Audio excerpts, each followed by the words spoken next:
NEET தேர்வில் தோல்வி. இன்று ரூபாய் 72 லட்சம் சம்பளத்தில் ரோல்ஸ் ராய்ஸில் வேலை. யார் அவர்?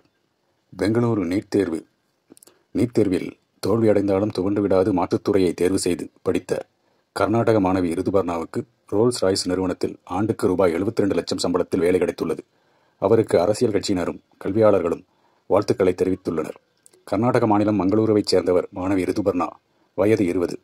இவர் மங்களூருவை அடுத்துள்ள அடியாரில் உள்ள சயாத்ரி பொறியியல் மற்றும் மேலாண்மை கல்லூரியில் ரோபோட்டிக்ஸ் ஆட்டோமேஷன் பொறியியல் பிரிவில் இறுதி ஆண்டு பயின்று வருகிறார். தற்பொழுது இவருக்கு ரோல்ஸ் ராய்ஸ் நிறுவனத்தில் ஆண்டுக்கு ரூபாய் 72 லட்சம் சம்பளத்தில் வேலை கிடைத்துள்ளது. இதனால் கர்நாடக சட்டப்பேரவைத் தலைவர் யூடி காதர் சயாத்ரி கல்லூரிக்கு சென்று ரிதுபர்ணாவுக்கு மைசூரு தலைப்பாகை, சால்வை, பூங்கொத்து கொடுத்து பாராட்டினார். இதுகுறித்து ரிதுபர்ணா கூறுகையில், எனக்கு பள்ளி நாட்களில் இருந்து மருத்துவராக வேண்டும் என்பது கனவாக இருந்தது. இதற்காக 12ஆம் வகுப்பில் அதிக மதிப்பெண்கள் பெற்று நீட் நுழைவுத் தேர்வு எழுதினேன். ஆனால் எதிர்பாராத விதமாக அந்த தேர்வில் என்னால் வெற்றி பெற முடியவில்லை. இதனால் எனது கனவுகள் கலைந்து போனதாக மனமுடைந்து போனேன். எனது பெற்றோரும் நண்பர்களும் என்னை தேற்றி பொறியியல் படிக்குமாறு கூறினர். இதனால் சயாத்ரி கல்லூரியில் ரோபாட்டிக்ஸ் ஆட்டோமேஷன் பிரிவில் சேர்ந்தேன். எனது கல்லூரி பேராசிரியர்கள், மாணவர்கள் ஒருங்கிணைத்த அனைத்து விதமான புதுமையான திட்டங்களிலும் ஆர்வத்தோடு பங்கேற்றேன்.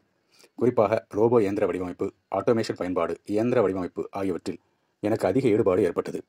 கல்லூரி நண்பர்களுடன் இணைந்து பாக்கு மரங்களுக்கு பூச்சிக்கொல்லி தெளிக்கும் கருவி, பாக்கு அறுவடை மற்றும் தரம் பிரிக்கும் ரோபோ ஆகியவற்றை வடிவமைத்தேன்.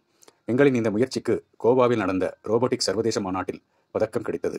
இதன் மூலம் சிங்கப்பூர், ஜப்பான், சீனா, ரஷ்யா ஆகிய நாடுகளை சேர்ந்த ரோபாட்டிக்ஸ் நிபுணர்களின் அறிமுகம் கிடைத்தது. மேலும் இங்கிலாந்தில் உள்ள ரோல்ஸ் ராய்ஸில் ஜெட் இன்ஜின் தயாரிப்பு நிறுவனத்தில் இன்டர்ன்ஷிப்பாக ஓராண்டு பணியாற்றும் வாய்ப்பும் கிடைத்தது. இதற்காக எனக்கு ஆண்டுக்கு ரூபாய் 39.58 லட்சம் சம்பளம் வழங்கப்பட்டது. அந்த பயிற்சி காலத்தில் எனது முழு கவனத்தையும் செலுத்தி கடினமாக உழைத்தேன். ஜெட் விமானத்தின் இன்ஜின் தயாரிக்கும் பிரிவில் எனது பரிந்துரைகள் பெரிதும் ஏற்கப்பட்டன. இதன் காரணமாக கடந்த மாதத்தில் எனக்கு ரோல்ஸ் ராய்ஸ் நிறுவனத்தில் ஆண்டுக்கு ரூபாய் 72.2 லட்சம் சம்பளம் பணியாற்றும் வாய்ப்பு கிடைத்தது. அதற்கான பணி நியமன கடிதத்தை பெற்றதும் என் பெற்றோரிடமும் கல்லூரி நிர்வாகத்திடமும் காட்டி மகிழ்ச்சியை வெளிப்படுத்தினேன். இந்த தகவல் சமூக வலைதளங்களில் பரவி ஏராளமானோர் பாராட்டுகளையும் வாழ்த்துக்களையும் தெரிவித்துள்ளனர். கர்நாடக சட்டப்பேரவைத் தலைவர் யூடி காதர், மங்களூருவைச் சேர்ந்த MP, MLAக்கள் மற்றும் கல்லூரி பேராசிரியர்கள் என ஏராளமானோர் என்னை நேரில் சந்தித்து பாராட்டினர். என்னை பொறுத்தவரை தோல்விகளைக் கண்டு அச்சப்படாமல் இளைஞர்கள் புதிய துறைகளில் உற்சாகத்துடன் போராடினால் நிச்சயம் இமாலய வெற்றி கிடைக்கும்.